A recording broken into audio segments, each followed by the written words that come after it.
Forgive me, I'm a few minutes late. I had a slight technical difficulty getting here. I'm not really technological. I do the best I can. So thank you for bearing with me. I appreciate you. All right. Ooh, I'm gonna give you some time to get in here All right. because I bet you're looking for me on the other video stream. I'm not very technical. I went there, it wouldn't let me go live. Like the go live button wasn't lit up. I think I did something.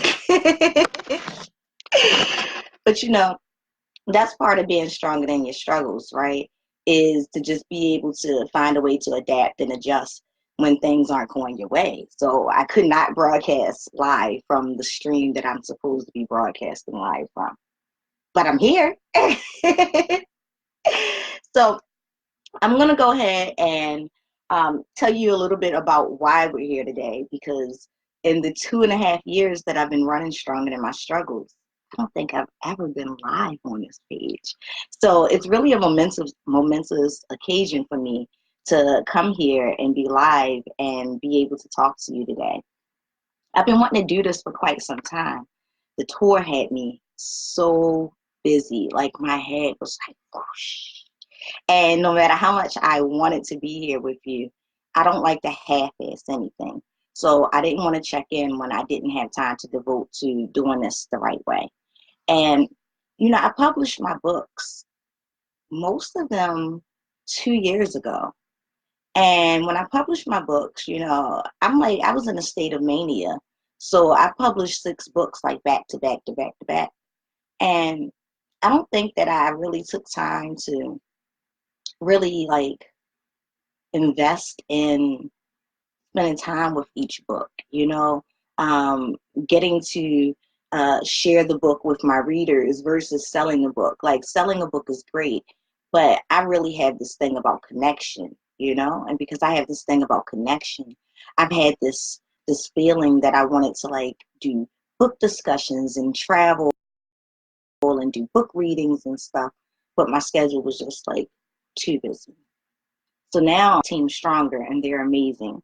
And because they work so hard, they allow me to have time to be creative again. And they allow me to have time to be able to focus on creating and curating new content for you. And so I finally have time to sit down and work on these book discussions that I wanted to do. And of course, because I'm not technological, not only did I have problems streaming this morning, but I could not get my printer to work.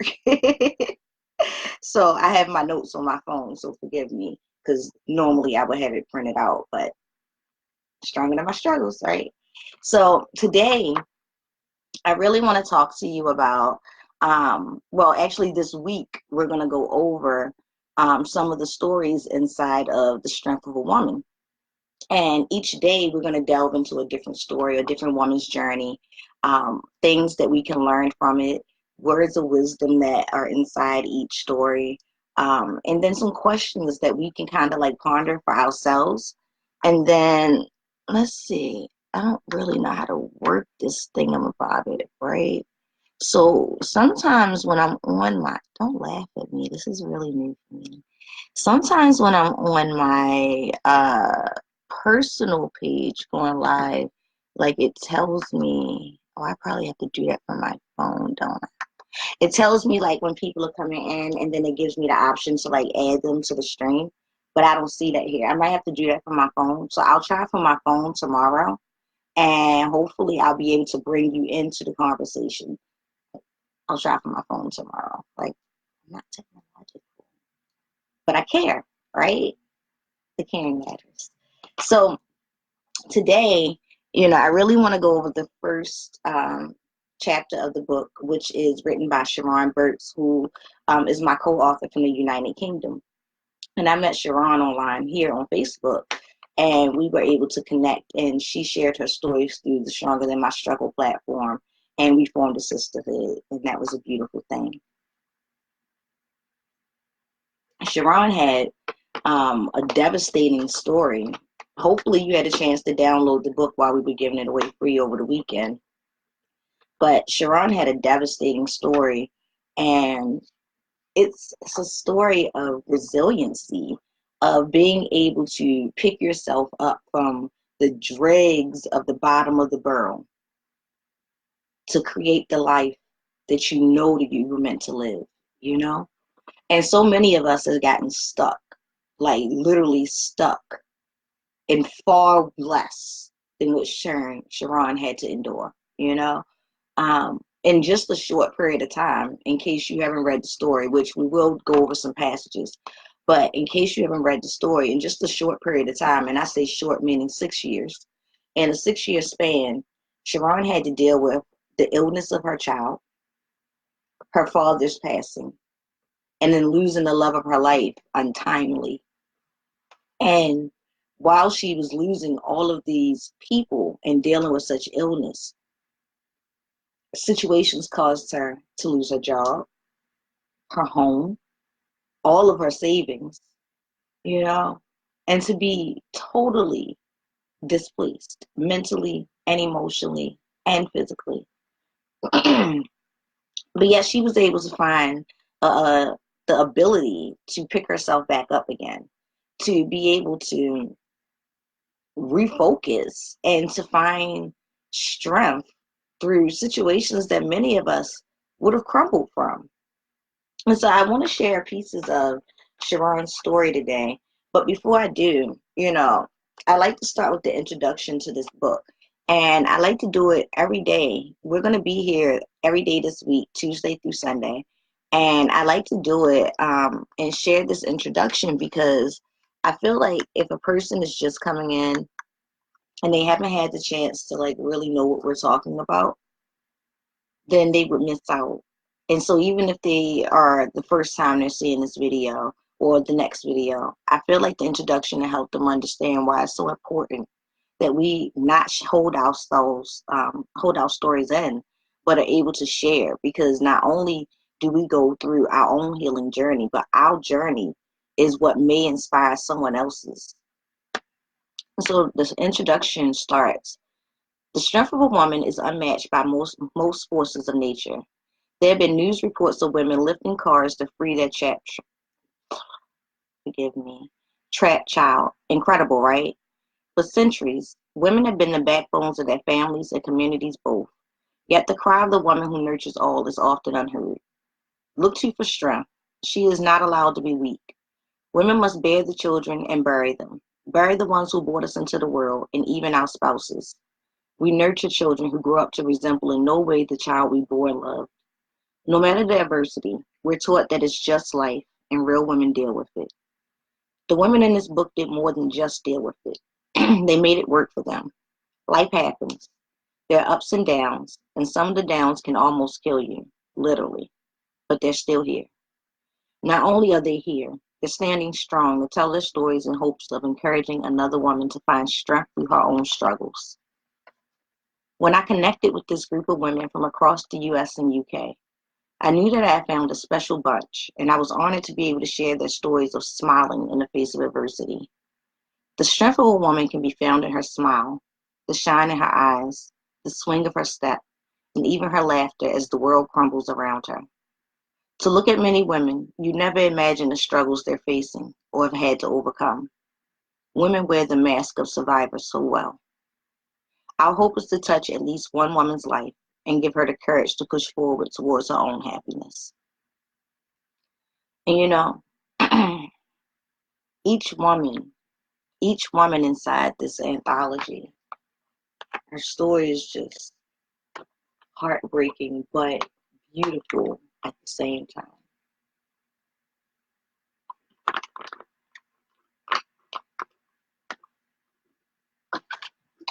So Sheron's essay is titled Change Your Mindset and Change Your Life. How I Transformed My Mindset from Adversity to Purpose. Sheron says, my journey began in 2010 when my son became ill. I began to lose my faith in allopathic medicine. It simply wasn't working, and medication was not the answer.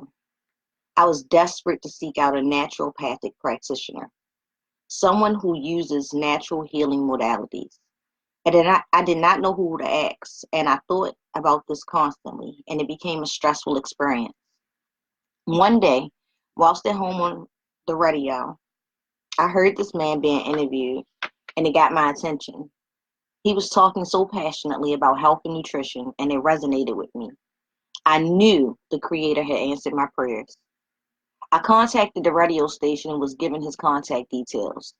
I was fortunate to arrange a meeting with him the following day. He helped me with my son. We got on so well. We became very good friends. In fact, in time, he became my mentor. I'm going to stop here because Sheron had a problem. And she did something that a lot of us just would not do, right? So she found herself stuck with a sick son, desperate for answers.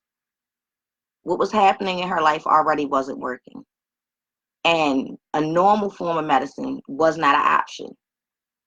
So one of the things that I find that is something that we can stop and ponder on from our own lives, just in that part of Sheron's story, is to ask ourselves, how do you find yourself stuck, desperate for answers, with nowhere to turn, but you're scared to ask for help? How often do you put yourself in a situation where you know that you're not the one that has the information, the knowledge, the know-how to get through this step, but your fear of asking someone for help keeps you stuck? How often have you gone without something you needed because you just wouldn't ask for help? You know? So later in Sheron's story, she talks about how she met her husband in 2010. In 2010, I met my husband through business. We developed our relationship. He was there for me in 2013 when my father became ill. In fact, he came over and supported me. His mother had had the same type of cancer. We developed our relationship over time, and in 2015, we decided to get married. It felt the right time. I knew he was the man of my dreams, my soulmate. My husband lived in America, so we decided to get married in the States. We married in March 2015. I had such a beautiful wedding, and I came back to the UK to prepare for my new life abroad. As you can imagine, I was so excited about moving abroad and starting a new life. I handed in my notice at work, rented out my house, sold or gave away most of my possessions. I shipped the rest of my belongings that I wanted to take with me. It was a stressful time organizing my move to the States, but also exciting. I couldn't wait to be with my husband. I was due to leave in August. However, due to unforeseen circumstances, my departure was delayed. I had a car accident and my car was written off.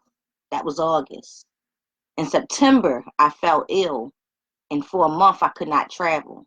That was September. I didn't know what to make of these events.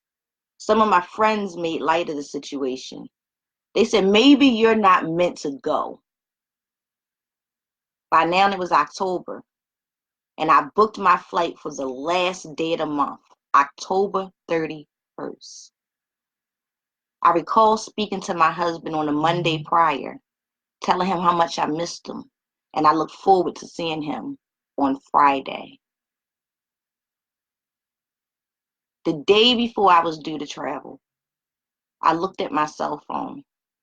I had missed a call. There was a text message for me to return the call. I didn't think anything of it. I had no reason to. I made the call, and his daughter answered the phone. His daughter told me that her father, my newlywed husband, was in the hospital following a heart attack. She explained that he was in an induced coma and I see you. Words cannot begin to explain how devastated I was. In fact, I was in shock. I arrived in the States feeling very tired. I couldn't sleep on a plane, and thoughts were racing through my head. I didn't know what to expect. I'm going to stop right there. Have you ever wanted something so badly, but it just seemed like everything in the universe was conspiring to keep it from you? Sheron was trying to get to her husband. She came all the way over here and got married and then went home to get her life together. But when she was supposed to come in August, she had a car accident. In September, she was too sick to travel. In October, she couldn't get out to the last day of the month. And before she could get on a plane, her husband was in the hospital, fighting for his life. Have you ever wanted something so badly, but it seemed like obstacles just kept presenting themselves, blocking your way? Did you keep pressing on like Sheron did? Did things turn out your way? Or did you stop and say to yourself, maybe this isn't what I'm supposed to be doing? Hmm. So she goes on to talk about how he opened his eyes when she appeared at his bedside. And over the weeks, he had begun to show improvement. But she was a stranger to the family. And his daughter wasn't very fond of her. She says, I realized that my finances were running low, and I would have to leave and go back to the UK to sort them out. I planned to return in January. I spoke to my husband and told him what I was planning to do. The reason for my decision was partially due to the fact that my relationship with his daughter had become very strained. She felt that she was the one to make all the decisions pertaining for her father's care, including taking control of his bank account, even though I was his wife. Hmm. She said, I arrived back in the UK in December. I was relieved to be with my family and have some time to reflect. I did not know what the future would hold for me and my husband. His aunt would call me from time to time so that I could speak to him. Christmas was fast approaching. I just wanted it to be over as soon as possible. She was planning to go back in January. She booked a ticket for the second week in January.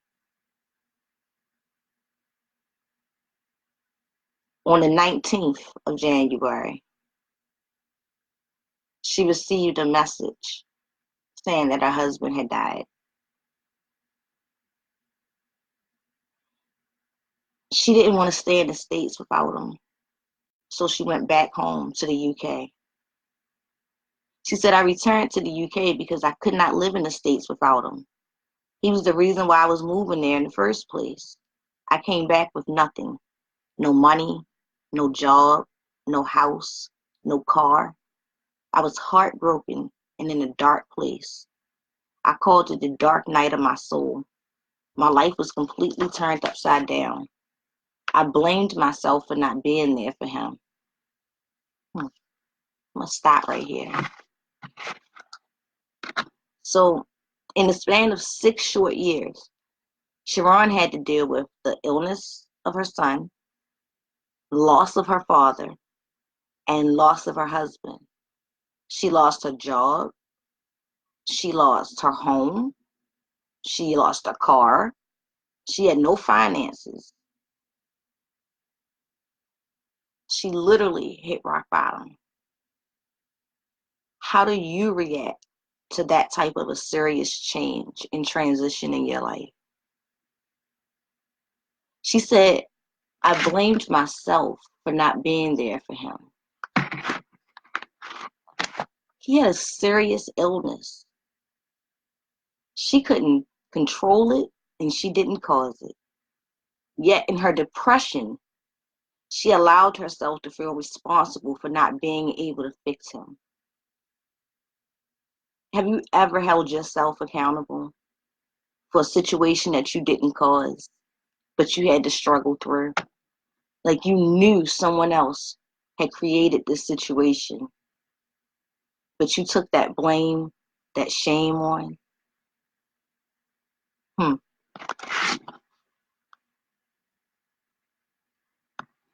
Sheron goes on to talk about how she took steps to change her mindset so she could change her life. It started when her mentor called her, and her mentor said to her, Sheron, you're going to get through this, and I'm going to help you. The next thing he said to her was, learn to meditate. She said, I had no clue how to meditate, but I learned. She said, I learned the art of meditation. I love quotes and affirmations, and I would like to share this quote with you. And I wrote this down as one of the words to live by. In your calm is your strength. I'm going to repeat that. In your calm is your strength. I think a lot of us forget that, right? And you heard someone say, if you let them get the best of you by hooping and hollering and bringing them down to their level when they acting a fool, then they've already won. Well, life is the same way, right? Life is a series of ups and downs. And when we start to get so excited and upset, we get irrational. We start to do things without thinking clearly. In your calm is your strength. That's real, you know? That's real. When we stop and we take time to have peace and that calmness and that stillness in that moment, we have time to process. We have time to process. And when we have time to process, it changes everything, you know? And so she had time to process. She took the steps to change her mindset, change her life. She says, I love positive affirmations, and they're very powerful and the beginning point of change. I began to use daily affirmations. She said, I always did gratitude affirmations, allowing myself to affirm 5 to 10 things that I'm grateful for. It's always better to be grateful for what you have, because when you're grateful for what you have, you will always attract what you want. That's real. She said, I began to see a shift in my consciousness. Things started to change. I started to feel happier within myself. My mindset was changing. I could sense it. My daily prayers gave me great comfort. Like a butterfly going through metamorphosis, I too was going through a transformation. I literally had to rewire my brain and began incorporating various lifestyle changes. She said that she realized that you cannot change what is going on around you. Your family, your friends, your environment, those things are the outer world. However, the key is to work on yourself, because your inner world is what creates your outer world. And I think though that's another one of those things to live by. You know, your inner world creates your outer world. I think so often we forget that. We start to think that all of the going on around us actually are creating our life, and they're the reason why this is happening or that's happening. You know, God forbid I offend any survivor. But the external things are not why your life is screwed up. It's not why my life was screwed up. Like, yes, all those things happened to me, but they are not the reason my life was screwed up, because those things happen in moments, in minutes, in sections of my life. But it was how I reacted, how I processed, how I chose to heal or not heal after these things happened to me. You know, we get stuck. We do. We get stuck because these things, they replay in our minds. and they become real.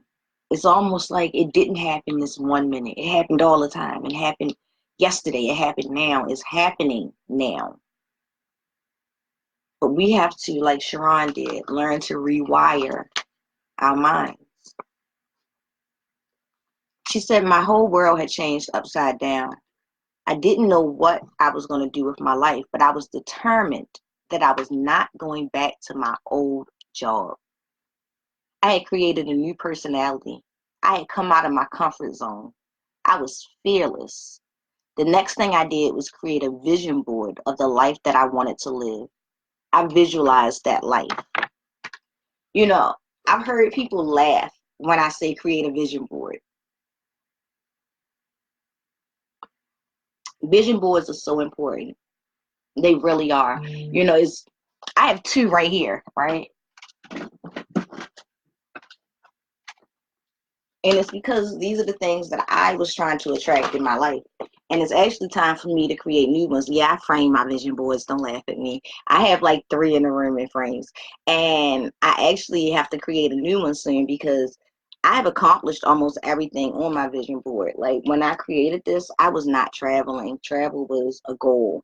All I do is travel now. You know, when I created this, I was not fully living in my truth, but I do that now. And because I'm fully living in my truth, I'm also living in abundance. It's a beautiful thing. Uh, I wasn't exercising the way I needed to, but I am getting back to my exercise routines. It says I am brilliant, happy, and healing, you know, ready for the world. The $1 billion woman, like I'm calling my money in, you know. Um, Explore to discover new places and new parts of yourself. You know, books, um, words of understanding, words of healing, security, toast to sisterhood. These are things that I've been trying to call into my life. Vision boards are important.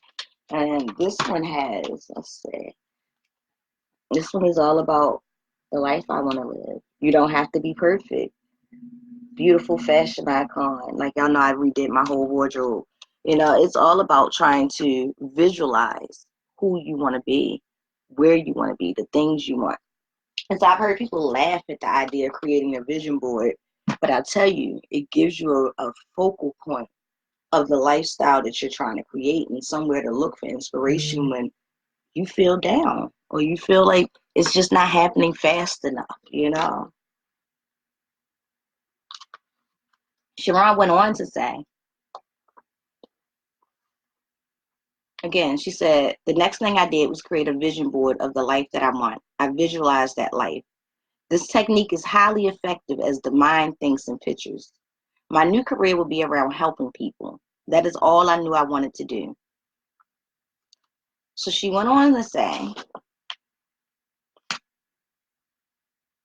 reading books was so important to my journey in self-discovery.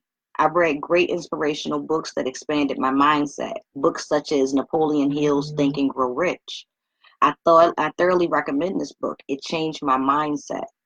Motivational speakers inspire me. They have a story to tell. Just like me, they'd experienced tragedy or challenge in their lives.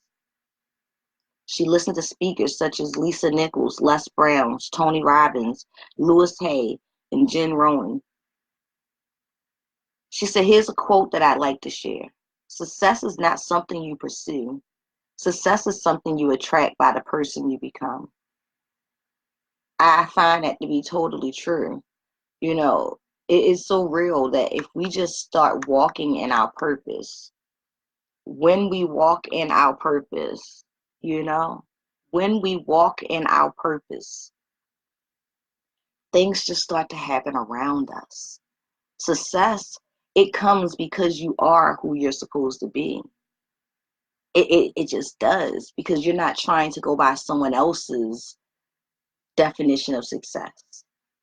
The quote says, success is not something you pursue. Success is something you attract by the person you become. She said, I began to keep a journal for scripting, which involves writing down my life on paper. Scripting is a law of attraction technique where you write a story about your life based on how you want it to be. Pretend you're writing an autobiography and you're writing the best version of your life from this day forward. You can write about anything you want to manifest. It doesn't even have to be your whole story. If you want to attract a new job, weight loss, a new car, a better relationship, you can write a story about each of those things.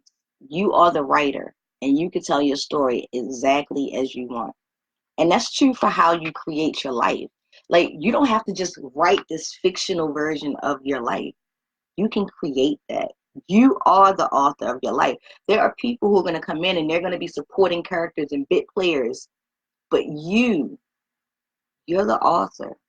So you get to decide who to kick out and who to write off and when to write a new hero in. You get to decide that. Sheron went on to say, I began to learn about the power of the subconscious mind and the power of our thoughts. The key is whatever emotion we're feeling, whether good or bad, that is what you will attract more of in your life. You are what you think. You are what you think. It's true. Your mind is so powerful that it will create whatever you're focused on.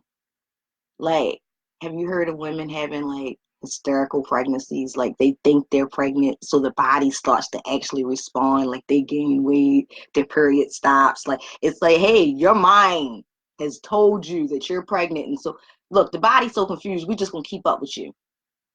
Like there's a real thing called hysterical pregnancies. You know, your mind. Have you heard of hypochondriacs? Hypochondriacs, they are so sure that something is wrong with them that they start having symptoms of all kinds of stuff and they stay in the hospital, but they don't actually have a problem. The mind is a powerful thing. She said exercise is important to my overall well-being. Yoga was recommended by my mentor. I also tried Pilates. She said the fact is we are being programmed. One must realize the difference between the programmed mind and the subconscious mind, which is where we live 95% of the time. The difference is knowing that we can change our perception and change our environment because we are co-creator masters, not victims. We are co-creator masters in our lives, not victims. Co-creator masters in our lives, not victims. Hmm. She goes on to say, having faith and self-love is so important. When it comes to faith, there are two sides to it. Faith is the head chemist of the mind. When faith is blended with the vibration of thought, the subconscious mind instantly picks up this vibration. How can you love anyone if you don't love yourself? Self-love can be so difficult because the world doesn't reflect back to us what we would like to believe about ourselves. She said self-love can be so difficult because the world often doesn't reflect back to us what we would like to believe about ourselves. Hmm. How often have you let the thoughts and opinions of others shape the foundation of your self-esteem? You know? She said, we may accept the concept that we are worthy and hopefully have loving friends and family to reinforce that, but out in the harsh world, we encounter criticism, comparisons, and judgment. We often forget how to trust ourselves and to rely on our own beliefs and judgment. Instead, we look for others to build us up and manufacture our self-esteem. She said, we look for others to build us up and manufacture our self-esteem. Hmm. She said, if others don't like the person we are, we struggle to become someone else who meets the world's approval. Also, we get trapped in a negative bias in which we pay more attention to negative beliefs and events than the positives.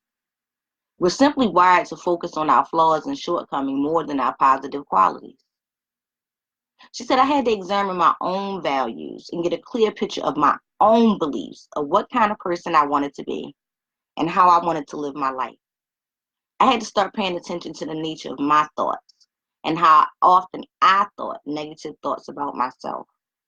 She said, I began to ask myself, is my thought really the truth? Is it the entire truth, or is it just my perception of the truth? She said she began to challenge her negative thoughts and seek out evidence that contradicted those beliefs. These techniques helped her to handle her self-limiting beliefs. She said when she found herself in certain environments or situations that highlighted or reinforced her feelings of low self-worth, she changed that environment. How often do you find yourself sticking around when you feel like you're not happy in this place? These people talk down to you, or you feel inadequate, you don't fit in, and yet you want it so bad you just stay. You know, whether it's a relationship, you don't want to be single, you don't want to be the failure, you don't want people to judge you, whether it's the job, or a friendship.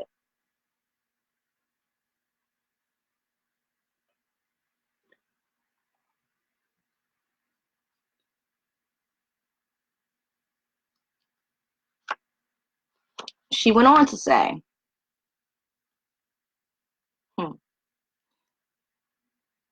the biggest trap that keeps people from taking action is their fear.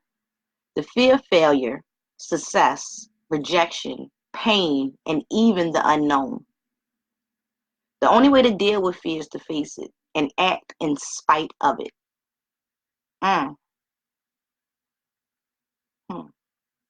The only way to deal with fear is to face it and act in spite of it. Huh, that's beautiful. I took away a few things from Sheron's story. One of them was that she actually developed a plan to change her life. And the steps she took were that she allowed herself to accept and admit that she was in a low place. A lot of times we fall into a depression and we know that things are going wrong, and we say, it's nothing, I'm fine. Like, we won't tell anyone so we won't get help. So because she was willing to admit that she was in a low place, she was able to take the next step, and she sought help. And some people will get help from a therapist, some people will seek religious counsel. She went to her mentor. She got help. She started to train her mind with affirmations and to find gratitude in her day-to-day life. She made up her mind that she wouldn't go back. And believe it or not, that's probably the most important step. She said, I would not go back to my old job because I was not that person. It is so easy to revert back to who we used to be when something goes wrong because that's what we know. And it's easier to go back to what we know than to push through this unknown. But you're not meant to live life backwards. Hmm. Then she started to journal because when we process things outside of our head, it gives it a whole different understanding. She created her vision boards so that, again, it wouldn't just be in her head, but she could see what she was working towards. And then she wrote out a plan, visualizing her new life. She said, I scripted my new life. I sat down and I figured out what I wanted, where I was headed, how to get there. Hmm. There's a lot to take away from Sheron's story. There are many who have crumbled in the face of a lot less. She lost everything, and in the process was intercontinental, trying to figure out how to restart her life. Could you imagine? I couldn't. Like, let me tell you, a mouse run through my kitchen, I got to get in bed for the rest of the day. Like, the whole day. days. Like, y'all don't know me. Like, my strong days, I think they was in the past. I'd be like, I survived everything. Like, today, I'd be like, look, I'm just gonna go take a nap. I'm telling you, it is so hard to like pick yourself up from losing everything, but to be determined that you're not even going back to who you were before you took that out, that you're going to be a better version of you. Sheron is an inspiration. So tomorrow we're actually going to meet here again at noon, and we're going to talk about Robin King's story. And if you haven't had a chance to read it, you can pick up a copy of The Strength of a Woman on Amazon or in our online store. We gave away free copies over the weekend so that you could join us. Like 85 people downloaded their free copy. So thank you to everybody who downloaded their free copy. Um, I really am having a great time with even just going through and rediscovering the women that I've connected to. These books were published 2 years ago, and sometimes we forget. We forget how many strong women we're surrounded by. Just being able to go back and read each woman's story this past week so that I could familiarize myself with it and be able to talk to you has been a blessing for me, because I'm just coming out of a period of depression myself.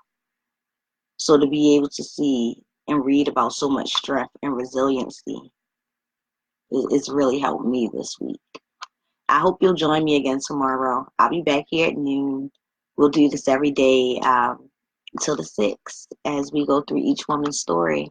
And don't forget, if you don't have your copy, you can grab one on Amazon or on the website, strongerthanmystruggles.com. And if you grabbed your free copy, read Robin's story, because we're going to talk about Into the Light tomorrow. I'll see you then. Bye.